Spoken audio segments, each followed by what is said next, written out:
Welcome everyone to episode 12 of the Craft Lyfe. I'm here at Yeasty Brews with Dan Squared.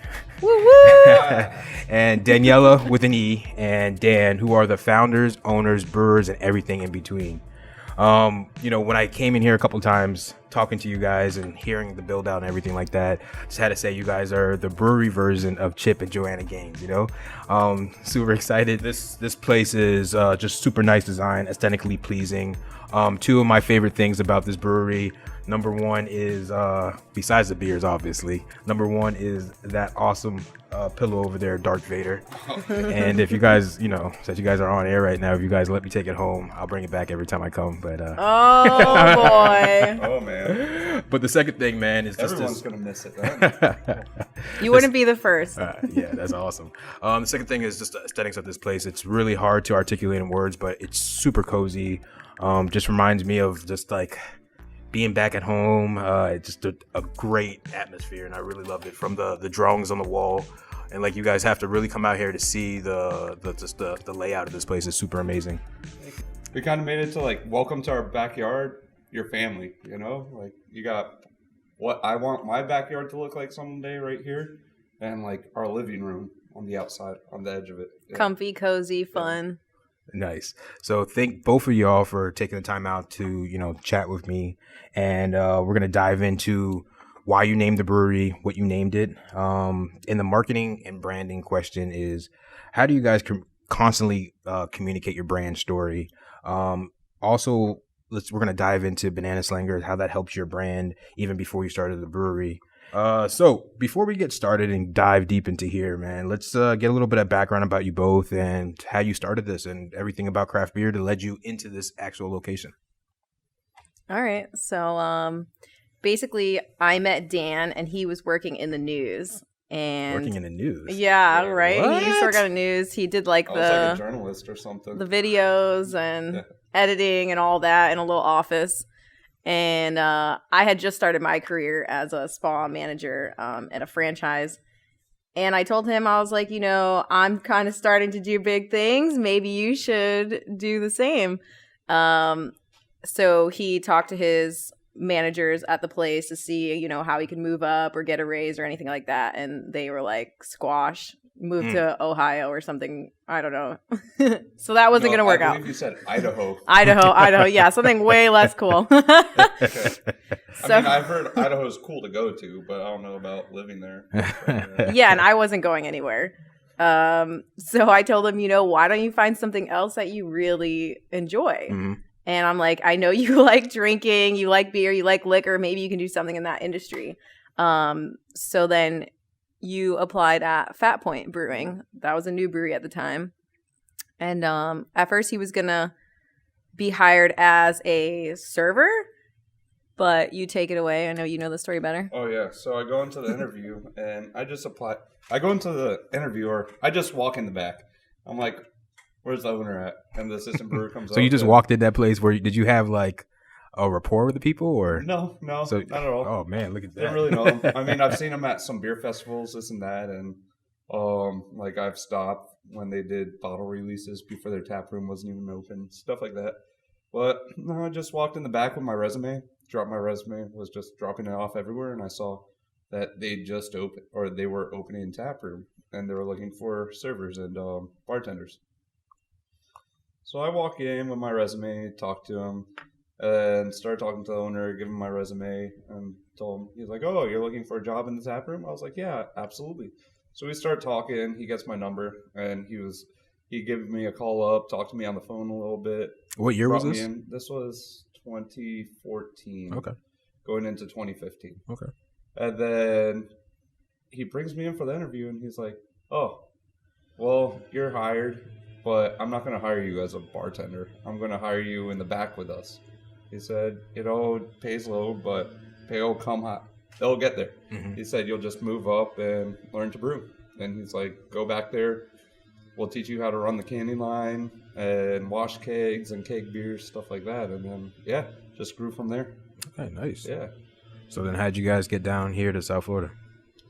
Well, I know, that's another full story. Danielle's from down here. Okay. And I've lived back and forth, kind of, from South Florida, Southwest Florida. Mm-hmm. And honestly, in my eyes, there's no other town that in Florida that beats out the Fort Lauderdale area.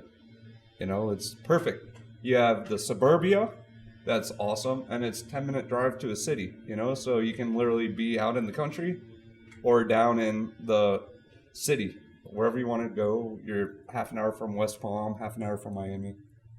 So I'll start by saying when we decided to open a brewery, Dan was actually working at Fort Myers Brewery in Fort Myers. So this was his third brewery. In between, he moved down here for a year at Lauderdale. So he made a lot of connections. He had a great time in Lauderdale. So what were you doing at Lauderdale?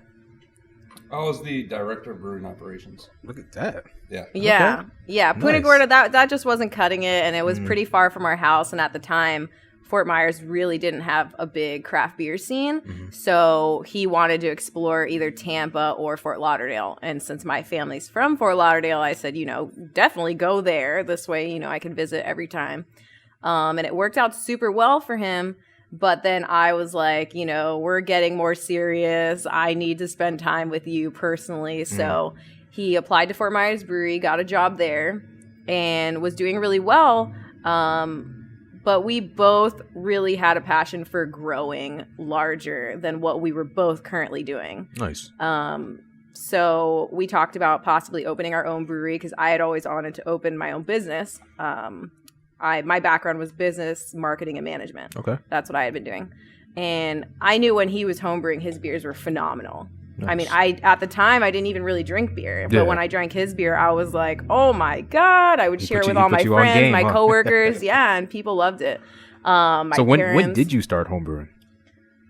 When I was at Fat Point. At Fat Point, yeah, okay. So that was in about 2014, 2015? Yeah, 2015. Mm-hmm. Okay. The assistant brewer there went to Siebel, then he came back, got a job up in Big Storm up in St. Pete or Clearwater, and he needed some money to pay off his Siebel Institute education, so he sold me his homebrew system. Nice. Yeah, and that's the one. What kind of homebrew system? We have it in the back. Oh, still here? Yeah. Nice. Back there. Yeah. Oh, man. Nice, still simple, going strong. Like, stack up, like put the hot liquor tank on top of your fridge type thing, and then put the mash tun on the kitchen counter and the brew kettle on the floor. It's the same thing you would see at a boys or girls soccer game. Those big Gatorade orange tubs, those water jugs. Nice. Yeah. He awesome. Tricked it out, and now it's a brew system, and it works awesome. Yep. And that's what you use right now for your pilots, right? Yes. Nice. Yeah, that's what I used to use. But I mean, I've homebrewed on that thing so much now. That you have it the down amount packed. of recipes I have, I can just go brew something on my bigger system, and chances are it's going to come out very similar to that homebrew. Yeah. Nice. Like sometimes you won't even tell the difference. Okay. Yeah. So let's get back. So you guys are thinking about moving to Fort Lauderdale. You started working up in Fort Myers. We had decided that we wanted to open the brewery, and Dan, unfortunately, at the time had a non-compete. So we were like, should we stay? Should we go? What do we do? And I had originally told him, you know, maybe find some other partners that you can do this with, because I was getting bigger in my career. And it just didn't really pan out. You know, people talk a lot, but not many people actually like cross the bridge. So I said, you know what? If we're going to make this happen, I got to jump in. So that's the day I said, quit your job. I'm ready to do this. Oh, man. Congratulations to both of you guys. That's awesome. That was it. He left Fort Myers Brewery and got a serving job. He's super personable, so that was easy for him to, you know, jump into serving and doing all that. And we started looking for locations in Fort Myers. So we did start that way. We were doing all of our research, going to like the Small Business Association. And, so what were you doing before you actually told Dan to take the jump? I was running a med spa franchise. Oh, okay. So Very cool. we actually, I do still do that part time. Still is running. That place, we're expanding throughout the country, so it's something that I've been doing for a long time. Okay. And I'm really passionate about marketing and branding in general, so that's something I enjoy doing no matter what. But we were looking for locations, and then we realized when we really got into like negotiating a lease that this is long term. Like we were talking 15 years. Oh wow. So we both really sat down and said, okay, is this what we want to do? Yes, we want to do it. Is this where we want to do it? And we both said no. It was a quick no. It was a quick no. A hard no for me to do it in Fort Myers. Yeah. So at this time, have you been down to Fort Lauderdale? Yes. Yeah. Oh, so okay, so yeah, I was the head brewer. Oh, that's right. I was the head brewer. Yeah. Okay, so you were commuting? Yeah. No, he moved here for a year Okay. and Yeah, then for a year. moved back, and then we both made the move together. Got you. Okay. But what happened was when we decided we want to move here, we were like, long term, my family's here, we're going to have kids. And then not just that, the whole culture down in South Florida is so different from Fort Myers. I mean, here there's good food, there's good music, there's It's like a melting good pot. everything. People Yeah. like handcrafted down here. Yeah. Or art, We're all about culture and art and music and Which exudes funky through everything. this brewery. Yeah, so exactly. being where we were, it was very monotone. It was more retiree, golfing. So that really wasn't our vibe. So we said, you know what, let's see what we can do. And honestly, he made so many connections through Lauderdale that he met John Falco from Lincoln's Beard. Yeah. And he had offered to let us contract brew. So we said, why don't we take a stab at that, while we're in transition of moving? So the best beer that we had homebrewed, or so that our friends had told us was the best, we were like, let's pick that one. Let's do that. And it what was ended that up one? being the Banana Slinger Milkshake Hefeweizen. Yep. So we're like, all right, we have no idea how it's going to go, but let's do it. Well, and it was easy, easy decision. Great beer, and there's one Hefeweizen on the market down here that we had to compete with. And a lot of restaurants were willing to take 2 Hefeweizens. But like if I chose an IPA or something, I'm fighting for it because we were distributing into restaurants. I'll be fighting like 100 different breweries down here for a tap handle for an IPA. For sure. Yeah. And no one would notice it. But once I said Hefeweizen, Falco was like, wow, that's actually a really good idea to distribute a Hefeweizen. Yeah. And it had a twist because of the lactose and vanilla beans. So nobody was doing that. It's like a banana milkshake. I call it a milkshake Hefe. So how did that conversation even begin with you and Falco? Oh, a while ago. I mean, So you I told basically him- you were over at Lauderdale Brewing. A long time ago, I was like, I want to open a brewery. Okay. And I left, and I was like, everyone's like, what are you going to do? I was like, I'm going to open a brewery. But I had gotten the job at Fort Myers Brewing, too, and that was just like kind of a stepping stone for me to have a job in between and see, like, am I going to go anywhere in the beer industry working for someone else? Yeah. Or am I going to have to take things upon my own and do my own thing? That's kind of the mindset, because I got a little comfortable working for other people. But it's easy to get Danielle comfortable. definitely made me Yeah, realize, for like, sure. Yeah, Danielle definitely made me realize that there's no money in working for someone else. for sure. You're gonna hit that- You you're can gonna hit only that- get so that glass- far. yeah. You hit a plateau, and you're not going to get anywhere else. But it wasn't also just about the money. It was just The about passion. having the creativity and the room to grow as a person. And he was so passionate. He was reading books all the time, doing homebrews all the time, listening to podcasts. And I was like, this dude is some obsessed. Of my bosses got mad at me for reading too many books and listening Because to they didn't want you too to many replace them. podcasts. They didn't want you to replace them. Yeah, So- right? Yeah, he was like bursting at the seams. So when I saw his passion, I had never been passionate about anything the way he was about beer. So I was like, you know what? I need to help him I felt like that parent that like gets their kid to be a star. You know what I mean? Yeah. I call myself the talent The manager. talent. No, for sure. I mean, it's boring when you work for someone else. You're brewing their recipes, and Yeah. it's literally the same 2 recipes every single day.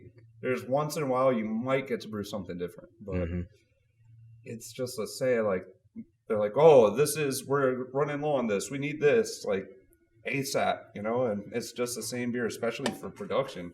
Just one beer, the same beer every single day, and I'm like, there's nothing fun about this beer either. Yeah. And I would bring in some of my homebrews. I was like, try this. And they would say to me, one time I brought an IPA, and one of the guys said, oh, how'd you get M43 down here what is it, Old Nation Brewing or whatever. Okay. I was like, that's not M43. That's one of my homebrews. He's like, are you serious? I was like, yeah. And then they found out it was one of my homebrews. They're like, oh, well, it's all right. And I was like, you literally just said it was one of the best IPAs out on the market right now. And now you're going to say, oh, it's just all right. So I was like, yeah, whatever. That really opened my eyes to like, yeah, let's get this thing going. Nice. Yeah. Okay, so then you guys both moved down here with the idea to open up a brewery. No, we actually built the brewery while we're over here while we were still living in Fort Myers. Okay. We're a contract brewing. I was driving back and forth from Fort Myers. Three times this story a week gets a or little something deeper. like Okay. that, to go to So- do sales runs, like to go sell our beer. So let's talk about the contract brewing. So you guys were contract brewing. That was going really well. You were getting picked up on tap handles. Yeah. And the idea for you when you started contract brewing was to eventually open up a brewery. Yeah, we wanted to feel out the market, see if people like the beers, see what it could be. Because making the leap can be scary, and we wanted to make sure that we weren't changing our whole lives for nothing. So we started the contract brewing, and we realized that it was going pretty well, but logistically, it was hard to do contract brewing, especially because we lived in a different city. So we decided quickly, like, okay, we need to just find a warehouse in the middle of nowhere, build it out, and just have a brew house. Like, it wasn't open to the public, so we didn't really have to do anything special, And luckily, my dad knew some people. He got us a warehouse.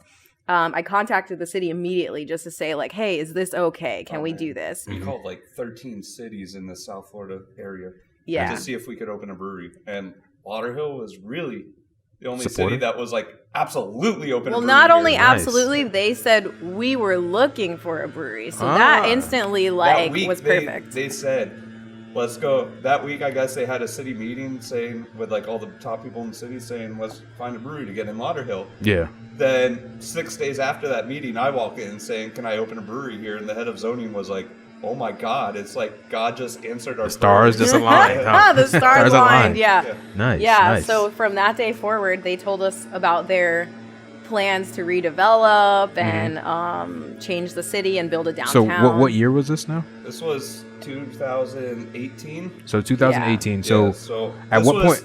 I'm just trying to get the timeline correct. This was about 2.5 years ago. So yeah, November 2018 was when we sold our first batch, I believe. Out of our warehouse. Yeah. So when did you start contract brewing in relation to that date? A month before. A month before. Yeah, September. Yeah, on my birthday in September 20. Oh, wow. Yeah, September 20. So you guys moved fast. So your initial. It took us a year. It took us. We were in Fort Myers looking for places for about 8 months.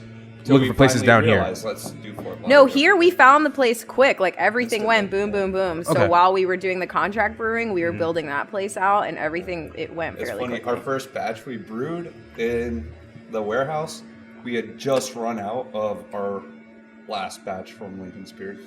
So like timing worked out perfect. Looked like the stars aligned for you guys really well. Yeah, and then we got it going. But then throughout, distribution was great because we got our name out there. We met a lot of people. We did a lot of things. And the branding. So at what point did you decide to go with the name? Oh, immediately. Immediately. Like the day I quit my job at Fort Myers Brewery. Okay. Oh, Yeasty Brews? Yeah. That name? Yeah. So for everyone who's listening, if you guys don't know the story, what does that actually mean? Because, a lot of people hear the name Yeasty Brews, they're like, what does that actually mean? So it stems from, it was kind of random name too. Mm-hmm. The name kind of goes with the logo as well. But started out watching the Super Bowl back in like 2016 or something like that. And Bud Light commercial comes on and says, our beer is made with 4 vital ingredients, rice, barley, hops, and water. I was like, well, where's the yeast, bro? Yeah, where's the yeast? So it's just hoppy rice water. Like, that's it? No yeast or anything? I was like, oh, that's why it tastes like crap. Nice. So I was like, you know what? And then a lot of breweries I worked for, they all wanted to do, they were all filtering and this and that and using just whatever cheap yeast they could find at some of these places, and like just not wanting unfiltered beers and not really caring how they're not wanting filtered flavor. Yeah. Oh, unfiltered, yeah. Not wanting unfiltered beers. and they wanted just like a plain American like yeast strain, you know. And even some of these places, like a couple of these places, like some of their Hefeweizens were like straight clove, you know, just because they want to do production and rush it and this and that. And so, but I mean, other than that, all the American beers were great. And I was just like, well, here, I've tried this different yeast. Let's try that. And actually, the Hefeweizen, Banana Slinger, I've gone through and researched like 12, 13 different strains of Hefeweizen yeast until I found the one we wanted, you know? Nice. And many brewers don't do that. They just do the one thing, see what yeast is cost effective for them, and then they'll just pick that yeast without even trying it. Yeah, for us, we highlight the yeast. The yeast is pivotal to all the flavors in our beers. For sure. And especially the Hefeweizen. That was our main That was our beers. baby. So we were like, you know what? He said Yeasty Brews. He suggested at first. I was like, but then it grew on me. It grew on everyone. So let me just get the timeline correct. So you were working at Lauderdale when you met with the owner of Lincoln Beard. Yeah. And he basically said you were talking in conversation and you talked about the Hefeweizen and the importance of having, you know, or less competition. Plus, you were able to brew a Hefeweizen like that tastes phenomenal, and it does. So at that point, you started contract brewing with him. Not yet. Oh, not yet. Because he had moved to Fort Myers. So they had talked about it. Falco had offered it, but we were too early in the game. Cool. Yeah, we just weren't sure. We didn't want to do something when we weren't sure. So he ended up moving back to Fort Myers and working at another brewery. Gotcha. But it was during that time that Yeasty Brews. we finally said, okay, this is your third brewery. You want more room to grow. I want to open a business. That's when Yeasty Brews was born, really. Okay. So what year was that? That was probably the beginning of 2018. Okay. We started our official My last day name. at Fort Myers Brewery was New Year's, I think. Yeah, in January 2018. Oh, very nice. We started Yeasty Brews. Yeah. Okay. So then you guys are about 3 years old? Yeah. Yeah. The business is 3 years old now. Yeah, and then our first batch was brewed 9 months after that. It's kind of like having a baby, you know? We conceived in January. Then our baby was born literally on my birthday on September 20th. You know, it was literally 9 months later. Yeah. Nice. It's funny how it worked out. Yeah. So the name was, created. Tell me a really cool story about getting into different tap handles and getting into different bars and restaurants. That was fun. Yeah. Think of bar hopping. All right. Think of the best night you've ever had bar hopping. Now turn that into like 10 bars a day and just getting to know the owners of your favorite bars, the managers, the bartenders, and everything. Nice. And then you just go in with all that energy, you know. And well, he has a lot of charisma too. He meets beers. people and bam, everyone's having fun. Yeah. Oh, for sure. I mean, I got trapped in that web the other night. Exactly. So he was great at that. I literally packed a cooler up the day we brewed our first batch and went out with our distributor at the time was Nomad. And I packed up my cooler at the time just with, I bottled up an entire batch of homebrew batch of Banana Slinger. So like something like 30 bottles or something like that. But I left some at home on my keg so that way I could drink it later because I love that beer. So I got to Miami to Lincoln's Beard at night because we were going to brew the beer at like 6 or 7 a.m. I got there at like maybe midnight, 1 a.m. And I was like, I need a beer because I drove from Naples that night. I was like, I need a beer. So I go down to like, I think, what was it, Bow Campers or whatever is down there in Miami, right? Near Lincoln's Beard. It was like a sports bar. Go for a drink. And then the bartender says, oh, you look like you could use another beer, but I already did last call. So sadly, that's the only beer you can have. And he's like, but there's a bar down the road called Boogievilia's. Okay. So they're open until 5 a.m. So I was like, no, I can't be up that late. So I drive back to Lincoln's Beard and sleep in my car. I couldn't fall asleep. Okay. So I just went straight to, I was like, I could use another beer. So I drive straight to Boogie's, get in there, start talking with the bartender Q. And we start talking and I tell him, oh yeah, I'm brewing at Lincoln's Beard tomorrow. They're brewing our beer for us. And he's like, oh, we love Lincoln's Beard, this and that. So I was like, yeah, you want to try some homebrew? And there are a few people at the bar. I got a couple bottles out of Banana Slinger, poured it for everyone, and they loved it. And instantly, our first batch of beer, that was the first bar we ever got a tap handle in, was Bugavelia's. Just because of that night. Nice. Yeah. And you guys already had the same tap handles with the peace sign? Yeah. Nice. No, we've gone through iterations. Oh, iterations. Okay. We've gone through, these are like generation 4. Okay. Or 5. That's what happens. Yeah. Generation 4 or 5 tap handles. Yeah, we've gone improve through with time, share. man. Definitely. Yeah. Well, we tried something new. I feel like we were one of the first people to have 3D tap handles. I reached out to someone on Instagram that I found, and I saw he was doing other ones for like coffee shops, and I was like, what can you do with ours? So he designed it.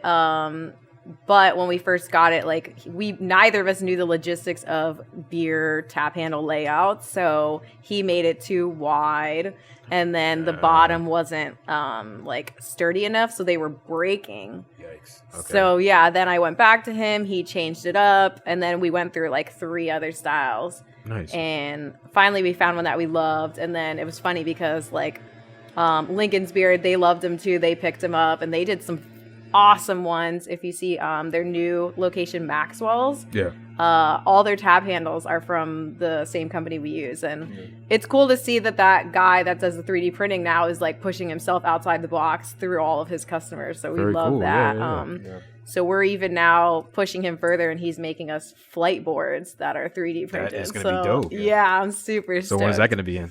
Probably in the next 2 weeks. Very cool. People have been like loving the flights. Some of our flight glasses don't fit our current flight boards too. So it's a good upgrade. Instead of getting rid of glasses, why don't we just upgrade? Why don't we just get new flight boards too? Yeah, we needed more anyway because they've been flying. We have 7 flight boards, and if we got 30, 40 people in here, 30 or 40 guests in here, they each want a flight. So I have 7 out. I'm like, oh man, well. You want a pint? Well, that's awesome. And that kind of like ties into, without actually going into the nitty gritty of things, it really talks about why branding is important, right? It was able to get you on game at these different bars and restaurants and stuff like that, and get your name out there before that was even started. Yeah. I mean, the tap handles were so cool. People at those bars would just sit down and see the tap handle, and that grabs their attention. Listen, it does grab people's attention. Like, what is that over there? Yeah. It's like the old. I always say it's like the old MIA tap handles that were just like neon colors, and everyone saw it and it was tall. People were like, "Oh, that's MIA. Let's have that beer." Yeah, it's not. So it's kind of cool. Awesome. Which and also comes back to the main topic of the day is like, how do you communicate your brand story consistently? You guys obviously started your company in early of 2018. 3 years now, you finally got a physical location. So, you guys have basically transformed from starting off in being contract brewing, then now having your own location, and really just selling out of your tap room. So, how do you have that communication with your brand story? Honestly, the first thing was the milkshake Hefeweizen. So through that, we kind of tried to think about like words that describe us. Funky fresh was like the first thing that came out because we take a traditional beer and then we make it with funky fresh ingredients, the lactose, the vanilla beans, and then the main reason why we moved here was because of music and culture and things like that. So put it all together, that's how we wanted to translate our whole vibe in general. So that set the tone for the tap room. We have the art. We're getting live music soon. We have all the colors that make you feel good. So that's really what we wanted to showcase. And, a lot of the stuff is built by us, a lot of the woodwork. And that's something also we showcase because we love handcrafting everything. For sure. One of our favorite places was Wynwood, back in the day. Before a source of inspiration, huh? Yeah, before all these like high rises started getting built there in condos and they started tearing stuff down. But that's a different story. But yeah, Wynwood was one of our favorite areas, and that was like the huge inspiration for us. And so when the city was like, "Oh yeah, we want to make it like a Wynwood," because we were looking at areas in Wynwood to open, but it's just so expensive there. Yeah. So when they said they wanted to do Wynwood here, I was like, oh my God, now we definitely have to do this. And speaking your language. Yeah, exactly, Yeah. exactly. For sure. I'm like, it can take Winwood or this can become like the new old Winwood. For sure. So kind of tie everything together, man. Branding and telling your brand story is super important, and obviously it worked out for you guys through everything that you guys learned through contract brewing. And then you guys also had to getting involved in distribution, and whether you guys wanted to go that route, stay that route, or open up your tap room and focus on the tap room and the environment and creating the culture that you guys really did right off the bat. Like social media was screaming your guys' name, and seeing everything that you guys have done in a short amount of time really speaks to your brand and speaks to who you guys are. And it also ties into your beer, great beer, great environment. It truly speaks to everything that you guys do and who you guys are as, individuals and stuff like that. So touche and cheers to that, man. Thank you. I don't have a beer. You don't have a beer. So for you guys listening, what are we drinking right here? I'm not gonna lie, Dan came up with this all on his own. Usually I help with the flavor profiles, but I gotta hand it to him. Yeah. So go ahead and tell me about this, man. All right. So this is a pumpkin milkshake IPA.